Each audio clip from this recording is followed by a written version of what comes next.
Okay. We're in the end of Beis Vav, the second paragraph on page Kuf Pei Dalet. And the Rebbe is explaining the difference between the two Kufes of Immerse Mashiach relative to the Gilui Elokus, the revelation of godliness in those two periods. And the difference that the Rebbe said is that in the first period, so there will be a tremendous revelation of Elokus in the world, but that's just how we'll experience that there's a revelation of Elokus in the world.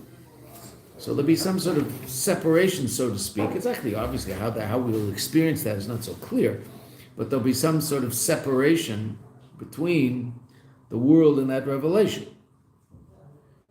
We'll see godliness. We'll appreciate the fact that everything comes from that place, but we'll still be powerfully connected.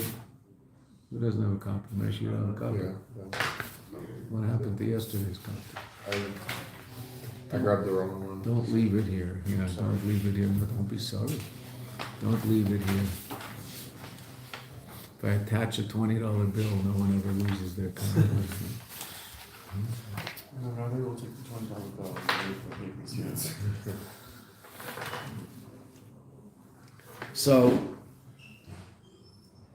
exactly what that looks like is unclear, but it's similar to the way the Rebbe has explained our understanding of an idea, that the idea is somehow in addition to our essential existence and doesn't become one with our essential existence. That doesn't mean we're not powerfully connected to the idea. We are powerfully connected to the idea, and we will see reality within the context of that idea. But that being said, the idea and us aren't one per se, right? And how do I know that? What did the Rebbe say? What is it that helps me understand that I'm not one with the idea? Doesn't just happen. Okay, Seder, but there is a level in which I do become one with a certain reality. That's when I see it. So that also happens. Right? So as opposed to being something, so to speak, put on top of me, added to me, something I see becomes very powerfully connected and part of me, as opposed to something I'm connected to.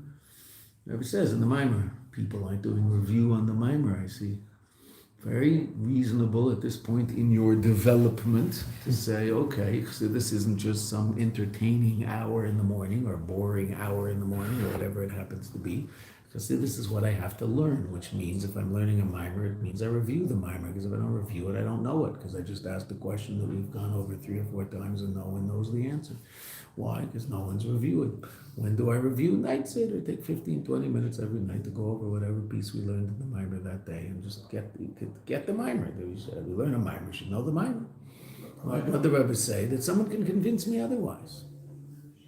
If I learn an idea, the Rebbe said this a number of times, he said, if I learn an idea, so it's theoretically possible that someone can, and I'm very convinced that this idea is true, and I'm looking at reality in terms of this idea, etc. So I'm experiencing a close connection to this idea.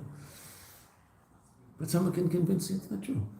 And then that's the end of that idea. Whereas if I see something, you can't convince me I didn't see it. I saw it. It's just part of me.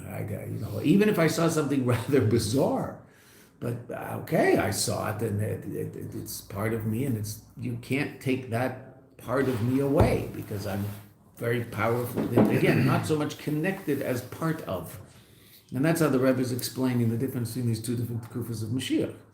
Right? That there'll be a time when it will be obvious to us that everything that exists comes from the Eibishter, is an expression of the Eibishter, and we will see Elokus in Olam Hazeh. Exactly what that means, I'm not sure, because I've never seen that, right? I don't know what that means.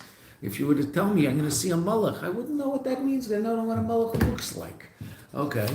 You tell me I'm going to see a chocolate ice cream cone with some sprinkles on top, so that I can imagine that in my head immediately. Was soft ice cream or hard ice cream first before I start imagining, right? I know exactly what it looks like, and I can imagine what it looks like. Okay. What Elokus looks like, I don't know. So exactly what that experience is going to be, well, let's make it happen, and then we'll know. It'll be rather fascinating. But the Rebbe explains the difference between the two kufas. The first kufa will see Elokus in the world, but we won't relate to Elokus as, so to speak, one with the world somehow. Exactly how that works is unclear in terms of how we would see it. right? Whereas the second kufa will realize that the world is just Elokus, and all there is Elokus. That's all. Einoid Novade. There's nothing but him. It's all him, right? That's a whole different state of reality. Again, what that'll look like, I'm not sure, right? I mean, there is that idea that we talked about a couple of times where the Rebbe said that what will be obvious is godliness, and physical existence will be a chiddush. We talked about that a couple of days ago, right? We were explaining the difference between. It seems based on this that when the Rebbe said that, he's talking about the second kufa of Immerse Mashiach.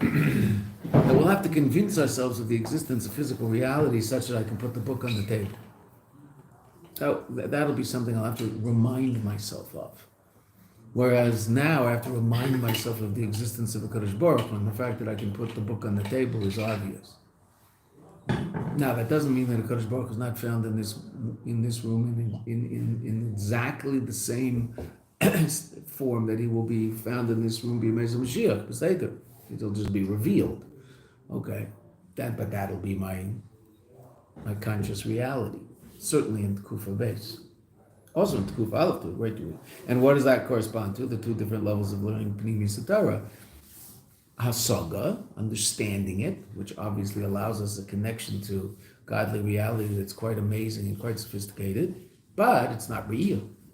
It's still something far beyond. The second, that's real, seeing Elokus. Valderos, I'm just starting from the fifth line where there's brackets. Right? And this the Rebbe says, the fact that godliness in the world will be kamei davar noisef al metziyusav, it will be something in addition to the existence of the world. I'll understand that this is the source of the existence of the world, but I'll still be very powerfully aware of the existence of the world. Like we said, like that first level of connecting to Pnimi Torah, connecting to Chassidus, connecting to the deeper ideas in the Torah, that it's comprehension.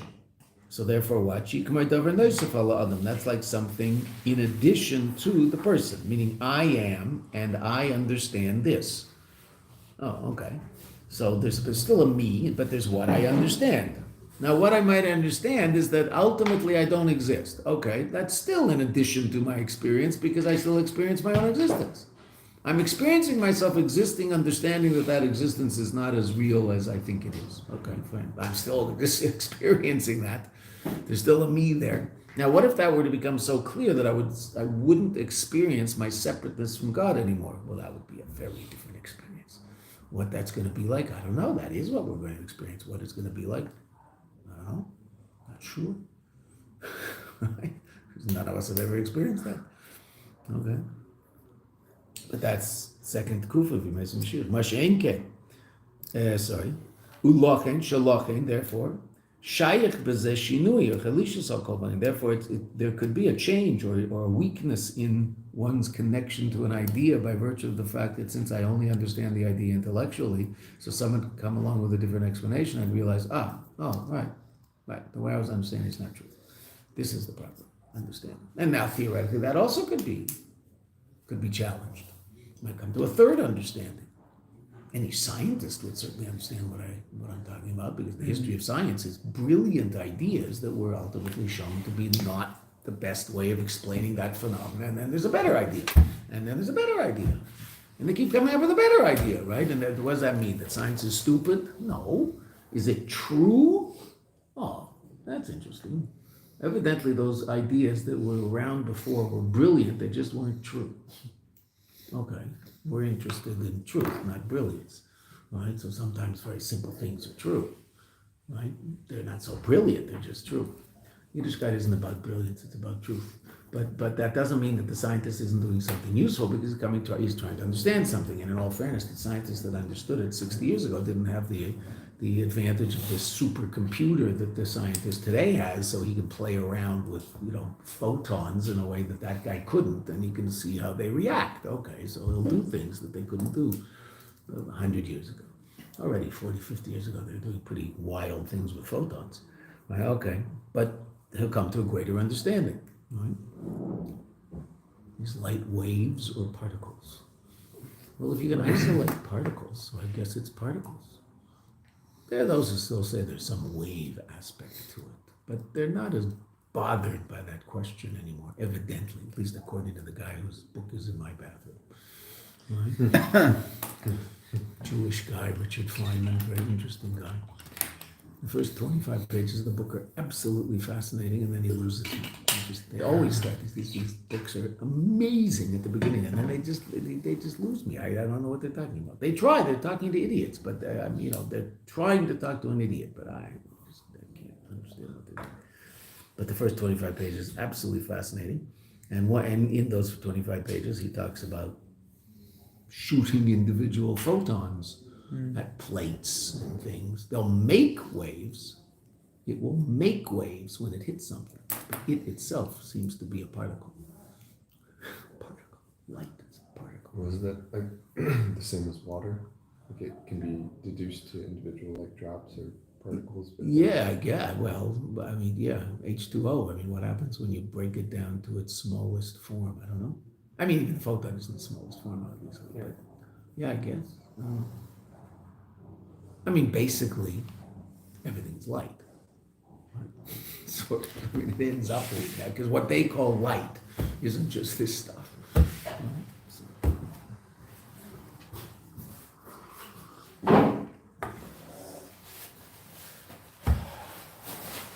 Okay, Masha'enke. That's not the case. We waited for the second period of Mashiach until you got here, Doc, because we wanted you to help us. I mean, you've experienced that, so we wanted you to help us through that one. 1969, 1986. Masha'enke b'tkufa shniya. Masha'enke b'tkufa shniya d'Yemei Mashiach. In the second tkufa of Yemei Mashiach, sheyesh shinui v'chidush b'maisa bereshis. Natural reality will change. The metaphysical reality meaning the physical reality that we experience will be completely different, meaning the metaphysical reality will also be completely different. We will not experience reality as we experience it now. Right? So the first kuf of Yemei Mashiach is, so to speak, the Eibishter turns on the light and we see what's really there. The second kuf is we see bepnimius we see, so to speak, inside what's really there, as opposed to what that looks like. You and I don't know, but it's quite an astounding idea, and it's certainly something to look forward to. Right? The second kuf is a completely different experience of physical reality. Therefore, the revelation in the world. Vabitl b'hanivraim, and the nullification of the nivraim that's a result of that gilui, because gilui obviously is going to bring about a state of bitl. What's a state of bitl? Bitl is I feel less separate and less independent. That doesn't mean I sit there and drool all day. Right? That's not bitl. Right? Bitl is a lack of sense of separateness and independence from God. A person who's a yesh is the worst thing you can call someone if you are of the Hasidic type. Right? A person who's a yesh walks into a room. What's his agenda? That the people in the room should think better of me when I leave the room than they did when I walked in. That's his agenda, because his whole agenda is about himself. And of course, he's also got an agenda about having a good time in the room and feeling good in the room, etc., etc. But that'll also be part and parcel. If people feel that he's not a great guy, so then he won't have a good time in the room. Doesn't matter how tasty the food is, etc., etc. Right, ladies, gentlemen, we don't talk in Chassidus. We don't talk in Chassidus. What does the yesh mean? Yesh, I'm explaining it right now. That's what we're explaining. Right? Yesh, what the word literally means, there is. Right, that's what it means, right? But what is it? It's a sense of, a very powerful sense of self. What's the agenda of the yesh? Me. Walk into a room, they should all think I'm either, depends on the room, right? Athletic, musical, religious, Hasidic, brilliant, depends on who's in the room and what they think is important. Right? If it's a bunch of people who are bodybuilders, so then the fact that I'm intelligent is irrelevant. Right? All they care about is how your, what do they call it, abs? Abs. All they care about is your abs. So you have to somehow convince them, don't take off your shirt to let them know for true, right? Do you convince them that your abs are better than anybody's abs? Okay, right, fine. And if you're in a room of musicians, so your understanding of music or your ability to play music or whatever that is better than anybody else's, right? Or at least as good, or you're a big maven, or that, right? So those people tend to be obnoxious, right? Okay. So what's their deal? That's called being a yesh. I have an agenda. What's the agenda? Me, my life, my own comfort, my physical comfort, my intellectual curiosity, whatever, me. It's all about me. Okay. Is that a natural state for a human being? Yes. Without any education, that's where people will be. Does that mean they're nasty and horrible people? No, absolutely not. They can be a wonderful person. They can be a person who feels better about himself by helping other people. So he's a great guy. Still about himself, but he's a great guy. But he's still being yesh because the only reason he does it is he feels good. When you hear those famous people who go down and help build houses in Nicaragua after the latest earthquake, what do they always say? It makes me feel so good to go help them. I hope there's an earthquake next year so I can feel better. Right? I know I'm being cynical, but it's an interesting way of describing it, right? That's what they say. They all say it, right? I mean, right? It makes me feel so good to help people. Now, that's a wonderful thing to feel good about. Still yeshus, right? How about I feel the pain of that person, and I want to help alleviate that person's pain? That's not yeshus. That's feeling them, not me. Right?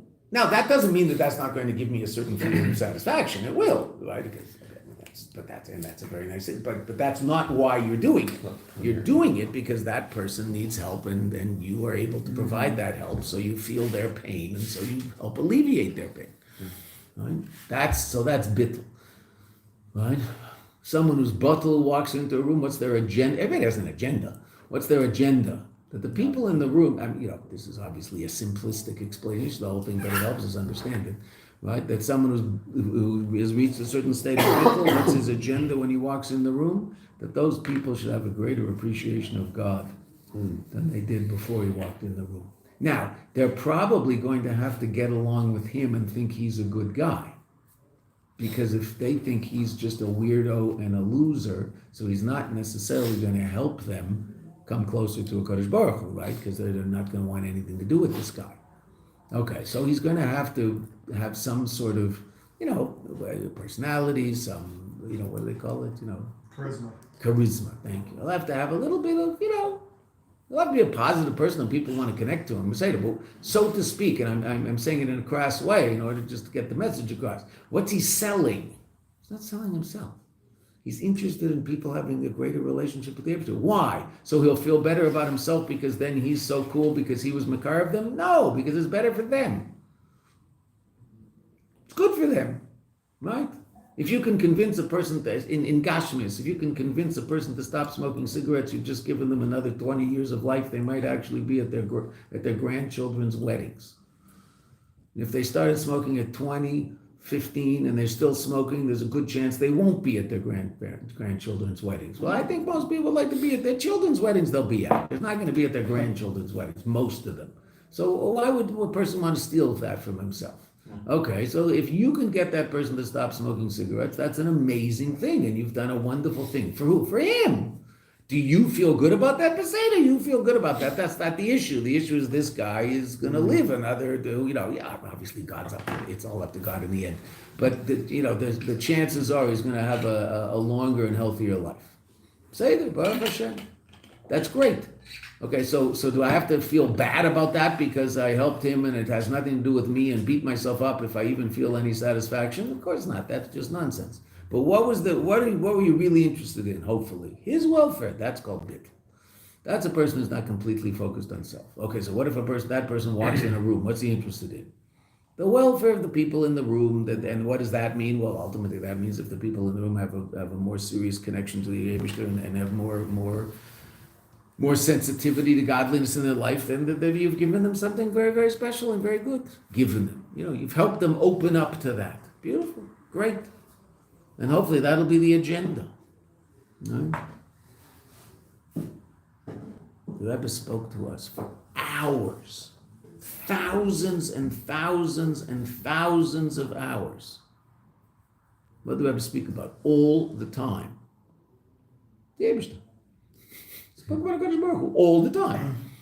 And the Torah and this, a pasuk or an idea or a piece of Chassidus or whatever, but the Eibishter was talking about the Eibishter all the time.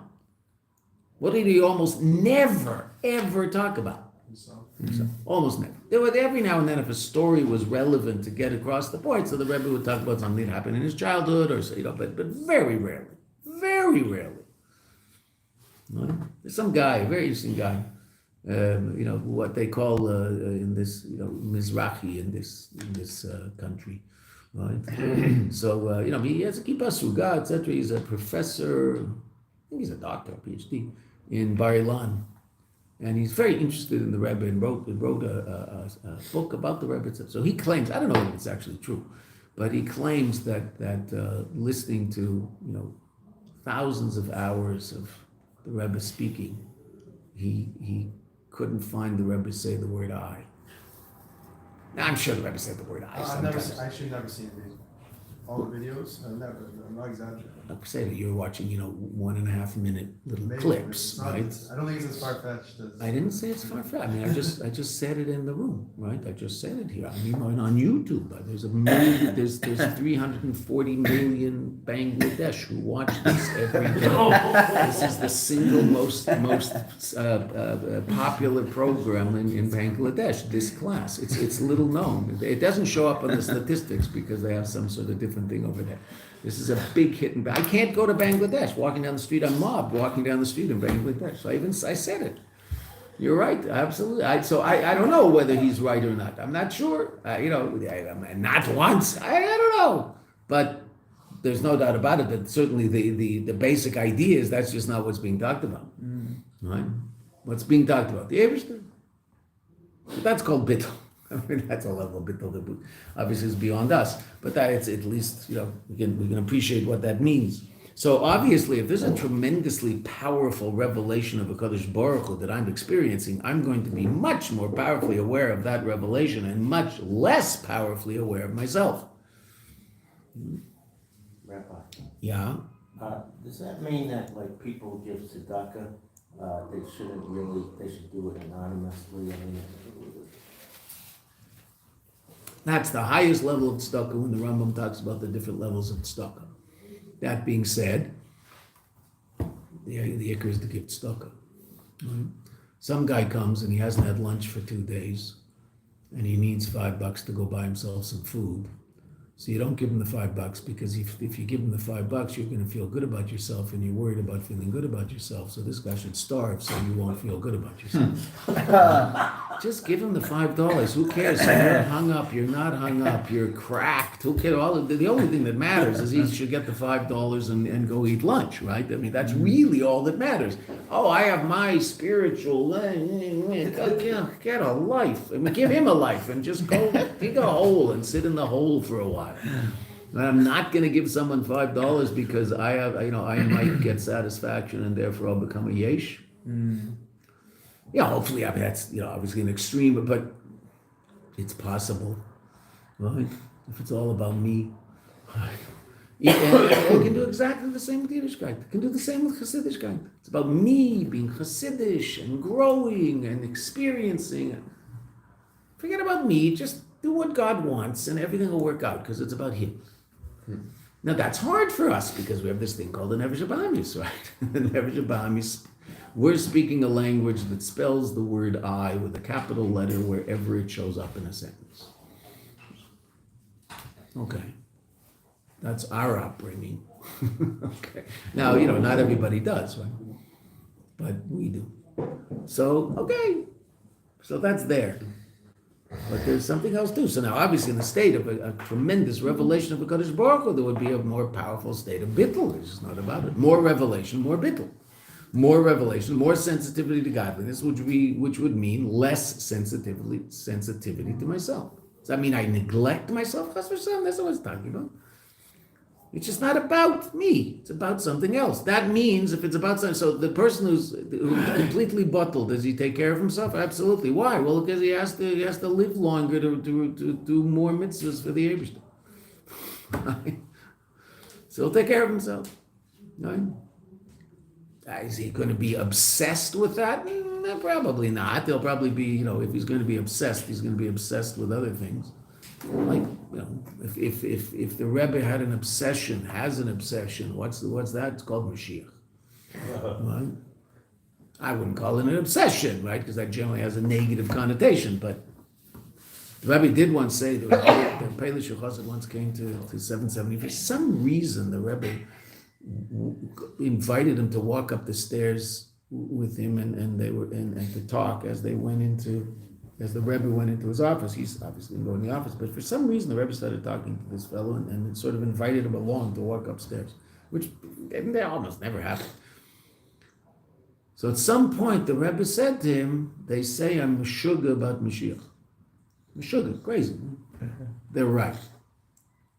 And the Rebbe went into his office. Right? Once, what was his name? So David Nachshon, Shalich here in Eretz Yisrael, was Makad of a very, very special Jew, Avi Taub. Avi Taub was a very wealthy guy, involved in diamonds here in Eretz Yisrael. At one point was giving the Rebbe, I think he was, and it wasn't that he was giving it at one time. He gave I think at one time he was giving the Rebbe $28,000 every week for something that, but he was he could afford it at that point. He passed away a few years ago from a disease. Young, relatively young, late 60s. Fascinating guy, and David Nachshon got him, from. And he became a soldier of the Rebbe like crazy, like mamish a soldier. So once he went by dollars, and David is a pretty wild guy. He's an interesting guy. So once he went by dollars, and the Rebbe, of course, knew that he was David Nachshon's guy, and the Rebbe gave him $1, and the Rebbe gave him another $1 for David. And then the Rebbe started talking to him about David. He said, you like David? He said, very much. It is a besholom, though, right? He's a little wild, though, right? He's a wild guy. He's a little wild. He said, yeah. And then the Rebbe said, Ich bin eigentlich a besholom. I'm also a little wild. The Rebbe said to Avi Taub, I'm also a little wild. If Rebbe does things that the rest of the Jewish world just can't relate to. What is he talking about? Put fill on people in the middle of the street. What? That's crazy. Who ever heard of such a thing? Okay, now Baruch Hashem, it's Yiddishkeit. But when the Rebbe started, oh my goodness gracious, the opposition was wild. The opposition, people went crazy. Articles in the religious newspapers and They didn't do Negelwasser, and how can you do this? And who knows what thoughts they're having? And right?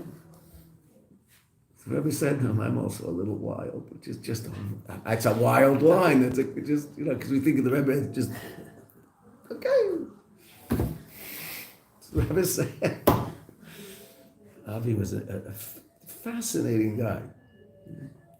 He had a NDC, I think it was called, a big diamond thing.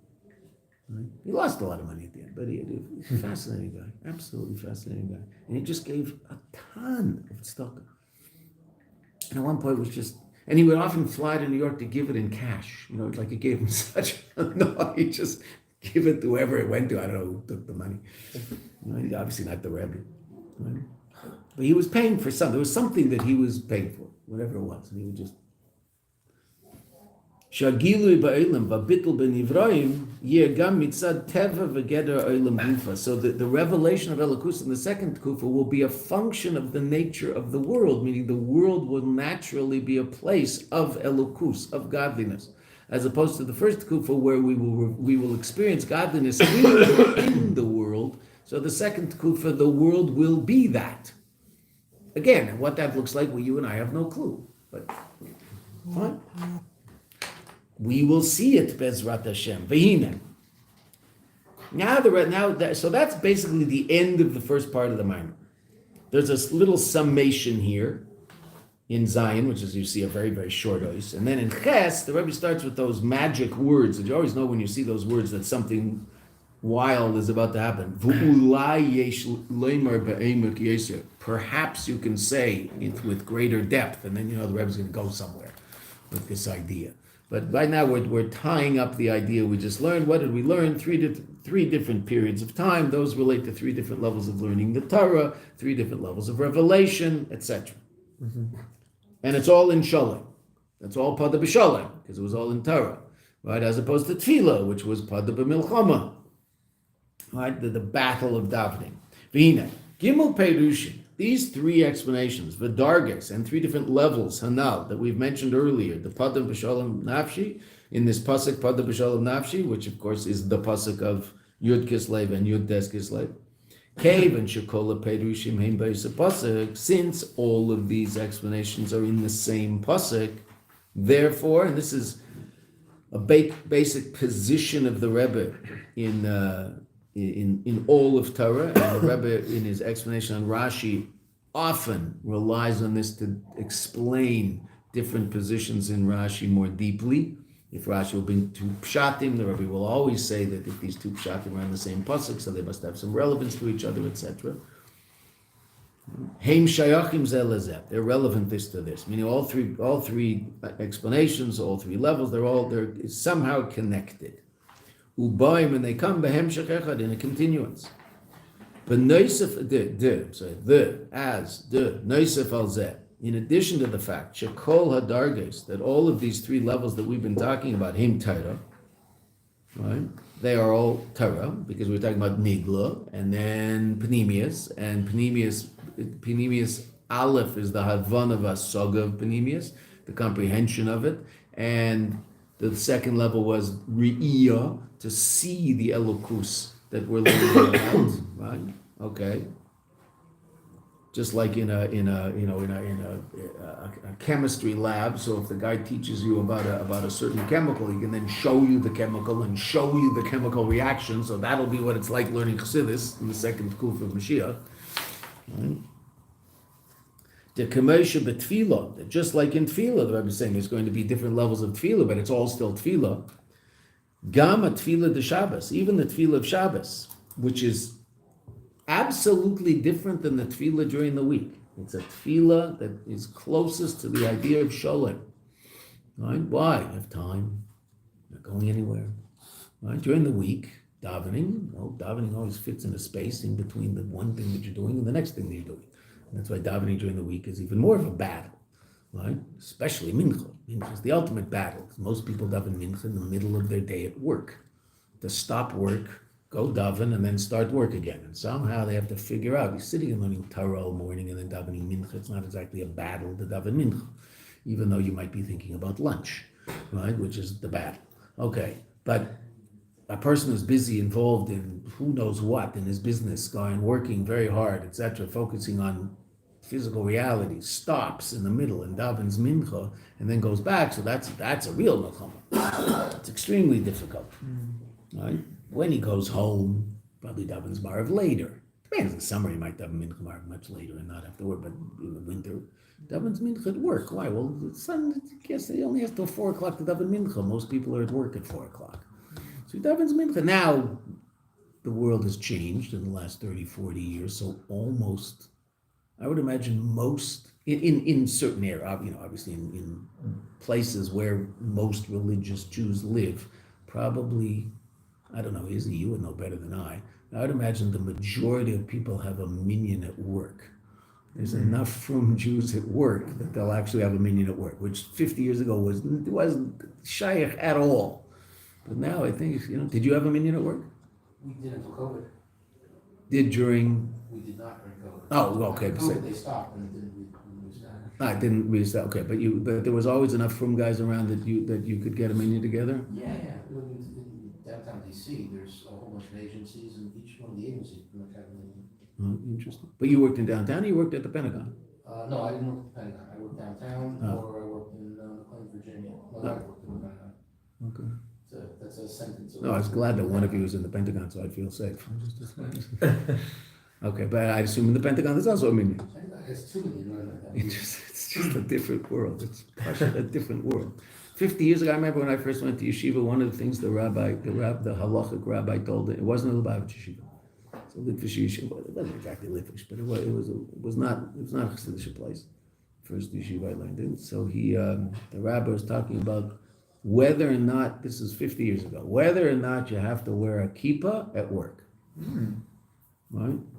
Because that was already an issue. And there's certainly a terror to sit at your desk without a kippah on, right? Now, no one would even dream. Why would anybody think of that? They're davening mincha down the hall. Right? But then that was an issue. That was like a major issue from businessmen in New York. Do you wear your kippah sitting at the desk? Obviously, walking in and walking out, you have to because you're moving around. But la halacha, if you're sitting in one space, not moving, then you don't really. I mean, everybody wears a yarmulke, but you need the yarmulke if you're moving 6 feet one way. So if you're sitting, that's why there are people who sleep without a yarmulke on. We sleep with a yarmulke on, beseder, but it's more to sleep without a yarmulke. Okay. That was I remember that from my first year in Yeshiva. I think, oh, that's interesting. There's some halacha. Wasn't exactly a businessman. Wasn't thinking of being a businessman, but it was an interesting halacha. Now there's a minyan everywhere. So those minyanim, that's impressive. That a person is going to have the wherewithal to stop what he's doing, working, which is very worldly. Stop, take some time out, and try to talk to God. Now you can imagine that that's a pretty difficult enterprise to do in the middle of all of that stuff. Right? But that's real. That's Yiddishkeit. But that's a battle. Okay, as opposed to Tefillah and Shabbos. Tefillah and Shabbos, I think we all find Shabbos to be, Shabbos is a time of greater revelation, so thereby we feel more connected to HaKadosh Baruch Hu on Shabbos than we do during the week generally. It's much easier to connect. Shabbos is special. I think most people find that they don't wake up Shabbos morning wondering what the news is or have this overwhelming desire to check their whatever, WhatsApp or whatever they look at for, social connection, right? They don't think about it, right? It's not something they think, they have to do iskafia not to look it up. I hope they don't, right? Because it's not there. It's not interested. You're somewhere else. Baruch Hashem, that's Shabbos on a Tuesday morning. So you might have to do a little iskafia not to look at anything like that before you've said brachas and Kriya Shema. Because you shouldn't. Not shouldn't be looking at anything like that before you say brachas and Kriya Shema. The first thing you do is say brachas, thank God for being alive, say Kriya Shema, mitzvah. Right? And then if you want to eat something, you want to read something, okay, fine, but certainly not before brachas and Kriya Shema. Right? Okay, so there might be a taifa, and you overcome it. Good.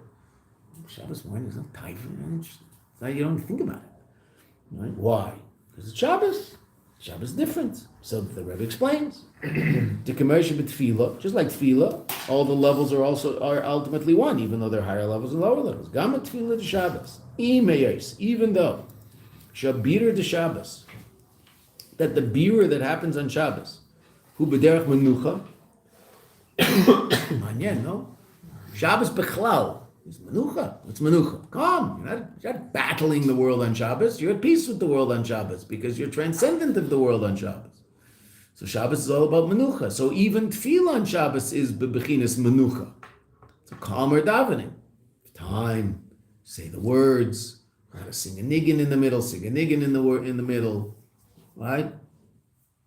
There's nowhere to go. Just daven, have a good time. Sit with the Kadosh Baruch Hu and daven. Mikol makim. Nevertheless, hatfila de Shabbos in Yanahu tefillah. But tefillah of Shabbos is still tefillah. You're still going to have to work on concentrating on the words. It'll be easier than it is on a Monday or a Tuesday, but you're still going to have to work on doing it because it's still tefillah, even though it's a higher level of tefillah. Al derech zeh. So similarly, hugam b'nagei Torah. So to regarding Torah, shegam galya the Torah, shebechinas islavshus, even the revealed Torah, Shulchan Aruch, Gemara, etc., which the Rebbe mentioned earlier has a certain hislavshus. There is a certain encounter of the world when we're learning those things because we're learning about the world. We're learning about property tax, property law. We're learning about this year. So a lot of people are learning ksuvas. What mishnah are people learning in Mishnah? Does anybody know? I think right now, Brachos. Okay, so that's pretty holy, but still. Okay, so he's still doing sukkah and rabbi. Okay, so you're learning about sukkahs. A sukkah, it's fine. It's a mitzvah, but it's a piece of, it's a bunch of wood or plastic or whatever it is you're building it out of. It has dimensions. You have to figure out how do you turn a round sukkah into a square sukkah. So Rashi in the first parak talks about pi, right? He says you can round it off to what it's 22 over 7, right? So 7 3.14. right, so he says you can round it off to 3. 3, yeah. Right. Rashi says you can round it off to 3. Just interesting.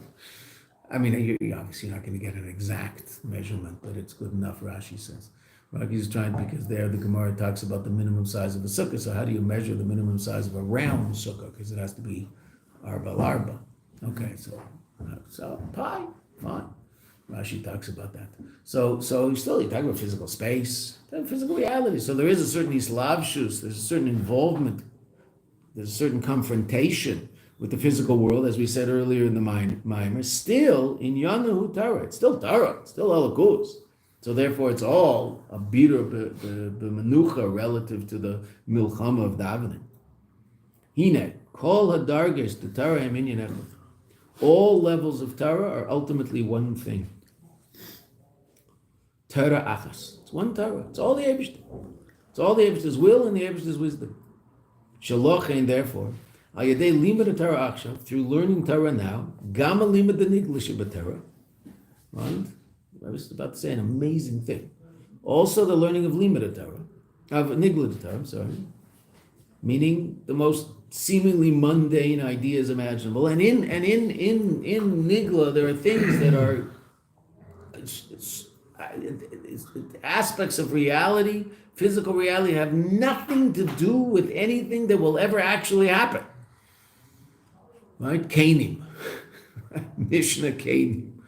What's Mishnah Kanim? It's always the mushal broth. Mishnah Kanim, what does it talk about? So you have a bird that's hektish. Your bird's in a nest. And then the birds start moving from nest to nest. You're not sure which is your bird. So the Mishnah talks about one bird flies this way, one bird flies this way. What do you do?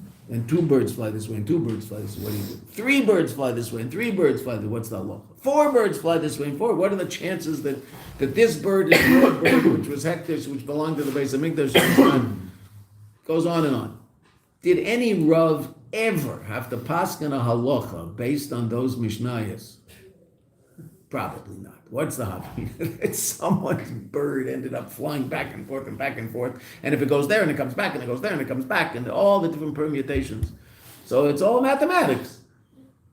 Anybody ever paskin halacha based on that? I'd be surprised if it ever happened once. The Alter Rebbe says in the 5th parak in Tanya, right, that if Reuven toyen kach, or Shimon toyen kach, Shapsaki kach v'kach, Reuven says this and Shimon says this, so the psak is this. And even though this might never have happened in a beis din and never actually happened that these 2 people came to court and made these 2 claims, still the ratzon of HaKadosh Baruch Hu, still Torah. So you learn it. Does it actually happen? And that's what might happen in Nigla.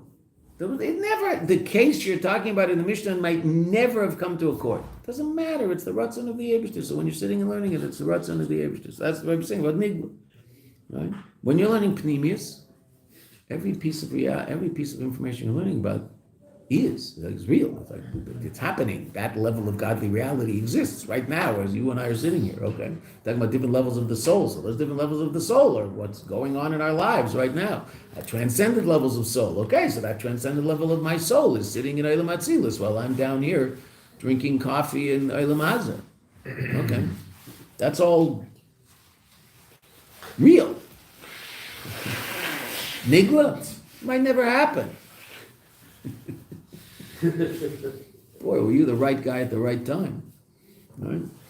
So what's the Rebbe say? He says an amazing thing, and he's going to explain this through the rest of the Mimer, which is really, it's a subtle point, but it's absolutely an astounding point. Through learning Torah now, even learning things in Nigla that seem rather esoteric and might have nothing to do with, they don't seem, it's Torah. So what I'm about to say is completely crazy, but they don't seem to have anything to do with the Kadosh Baruch Hu, with reality in general. Like, what, this ever happened? Still, through that learning of Torah, Yizku l'Torasa shel Mashiach, we will merit the Torah of Mashiach. It's all one. It's all one Torah. The Bechinas Re'iyah, right? On the level of Re'iyah, meaning the highest level. Through learning Torah now, even the most mundane expressions of Torah as it explains physical reality, it might even explain physical reality in a context in which that physical reality never actually happened in physicality. It's just Torah. Ultimately, that level of Torah and the level of Torah that we will learn, the Immerse Mashiach, when we'll see the elokus of the Torah and we'll see the idea in the Torah, it's all one. Ki yadu b'inyan v'talmudei b'yodei, as is understood by the idea of a talmudei b'yodei, that what? So if you look in footnote 44, the Rebbe will help us understand that. Right? Talmudei b'yodei is simple pshat, is that when a person leaves this world and goes to Gan Eden, so he goes with talmudei b'yodei, his learning in his hand. Right? Whatever levels of elokus he understood in Elam Hazeh, so you'll understand that level, but on a deeper level up there. So what does the Alter Rebbe say? Now, simple pshat, the way one would explain that without Pnimius Torah is the person will be judged based on his learning. Right? Also, I mean, not just, but also. That's how that would be explained in a non-Chassidic context. Ra'ei Lekutei Torah, the Perish Maimer Chazal, in this idea of Talmudei B'yadei, that a person goes to his heavenly abode with his learning in his hand.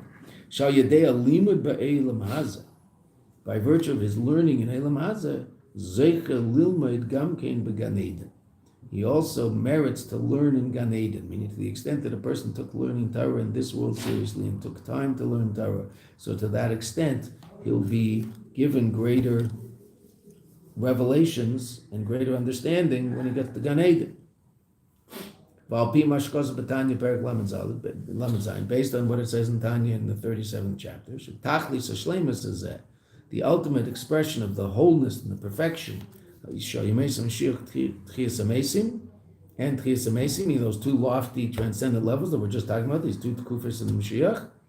What's that dependent on? Talui b'maseinu v'avedasenu kol zman meshech hagolus, is dependent on our work, our deeds and our work throughout all of the time of Golus.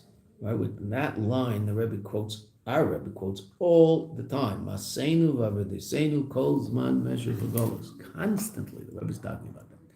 Right? That everything depends on what we do now. So that's also why the level of Mashiach, the level of reality at Immerse Mashiach that we are going to enjoy is going to be much more powerful than it would have been had it happened much earlier with much less Aveda. That's how Chassidus explains the advantage of Moshe Rabbeinu not going into Eretz Yisrael. If Moshe Rabbeinu had gone into Eretz Yisrael, it would have been Immerse Mashiach. It would have been Mashiach right away. Okay, so then how much Aveda would there have been? 40 years in the desert. That's it. We got the Torah, 40 years, we did our best in a magical reality called the desert, and then we went into Elam Hazeh. How much real Avodah was done by people down here in Elam Hazeh? Very little.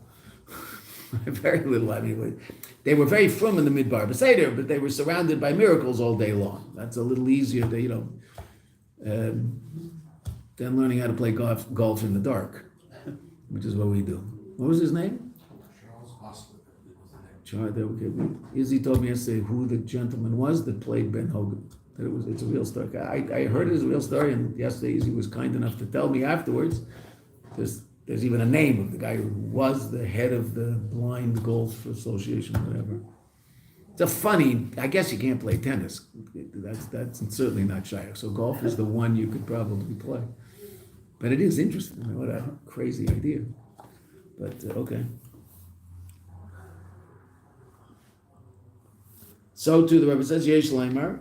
The Alter Rebbe is talking about the basic revelation in Immerse Mashiach. So the Rebbe says, relative to what we're talking about, Yesh Leimer, Shal Derech says, similarly, Ugam B'nagei L'Torasa Shel Mashiach. So too, relative to the Torah of Mashiach.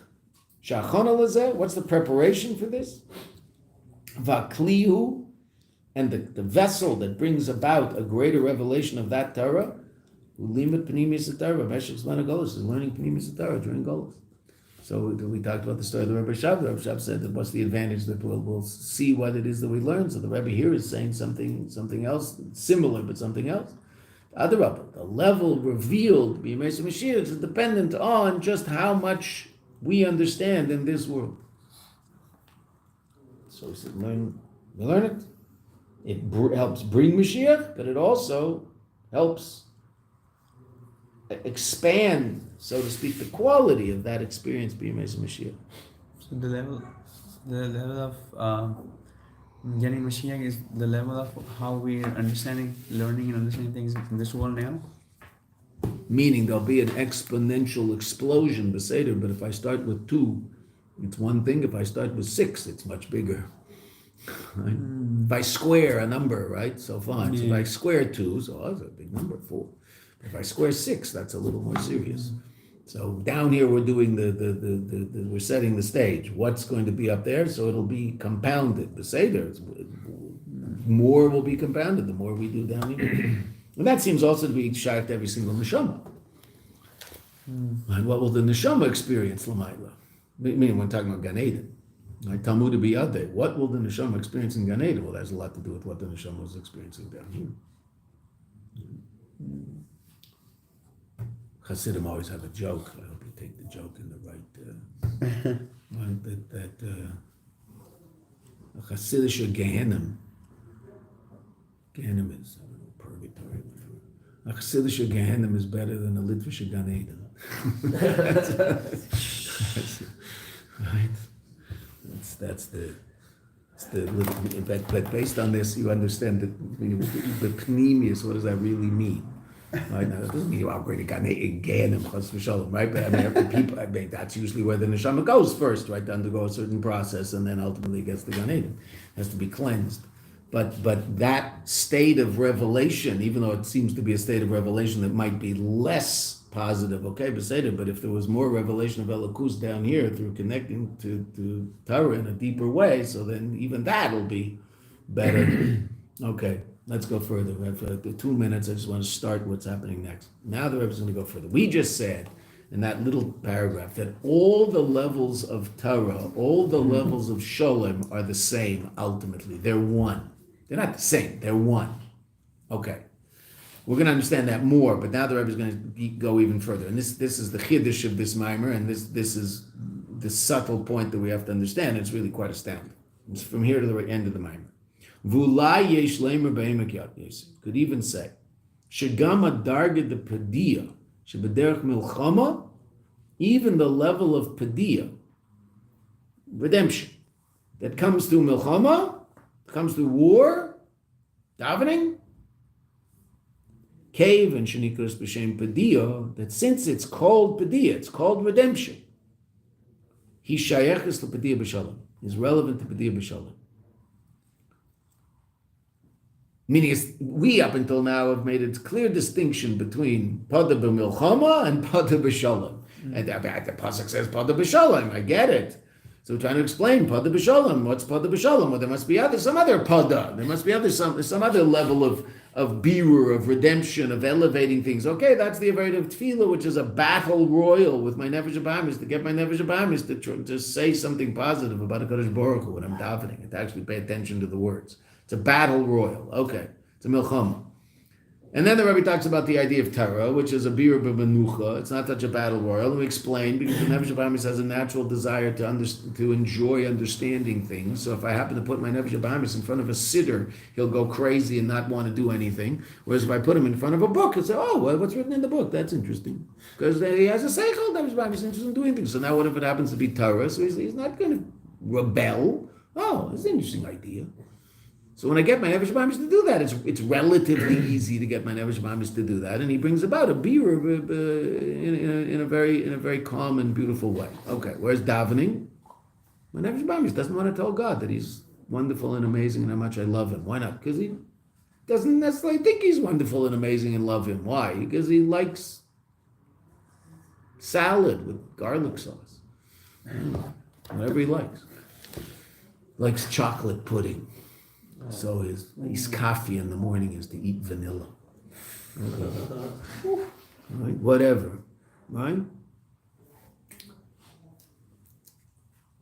So now the Rebbe is saying something new.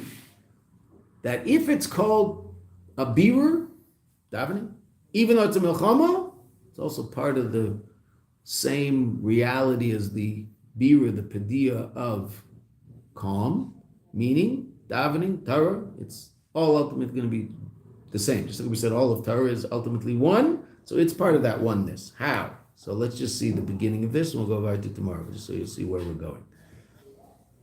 Kevin shenikus b'shem padiyah, since it's called padiyah, it's called redemption. He shayachas l'padiyah besholom. Therefore, it's relevant to this level of redemption that we're called redemption besholom. And to what extent? Ad, to such an extent, to ad ladarga, to the highest level, achi nailis, shetiyah b'yemei Mashiach b'tkufa shniyah. Meaning, the padiyah b'milchama is somehow connected and relevant to the padiyah, the level of rectification, the level of redemption, the level of birur and rectification that happens in the highest level imaginable, which is the second kuf of Mashiach. Now let's just see where the Rebbe gets this, and then tomorrow the Rebbe will explain it to us. Ubeloshen Chazal. How can I say such an outlandish thing? Well, Chazal say it. Milchama nami ischalta de geula. Chazal say, now the Rebbe is using the word geula as synonymous with pediyah. Geula is redemption. Pediyah is similar. Okay. So, what do Chazal say? War is the beginning of peace. Which is a very deep statement. We're living that right now. Right? Sometimes stopping the war is the end of peace.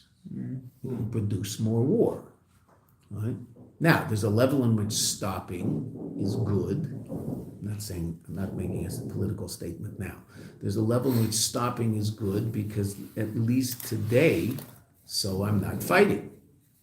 Okay, but the whole reason I'm not fighting is because both sides, which have beaten the living daylights out of each other, are going back to their homes, licking their wounds, and preparing to go back to battle tomorrow. But right now, they're not battling. Okay, so right now, they're in a state of peace. Okay, fine. There's that too. But the milchama, now in Ruchnius, what's that? That's the davening. That's really also shayach to geula. That's also shayach to sholem. That's also shayach to Pode. Kevin sheshem, the shem geula Allah. The name of geula is on it. That's Rashi's perish on that Gemara in Megillah. That the war is the beginning of the redemption.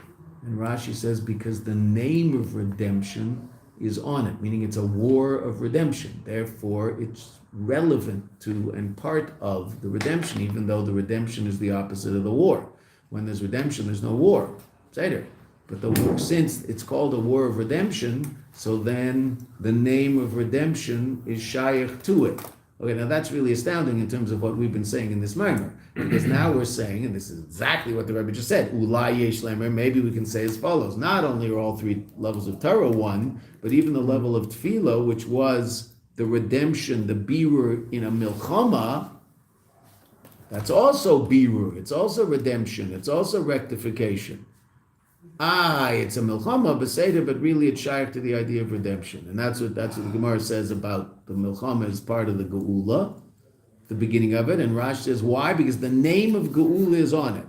So therefore, that word Pode, redemption, we're going to see that any expression of Pode whatsoever is ultimately besholom, even if it seems to be b'milchama. That's what the Rebbe is taking. So, okay, let's see. We'll see it tomorrow. Thank you. We'll see what that means in a way also.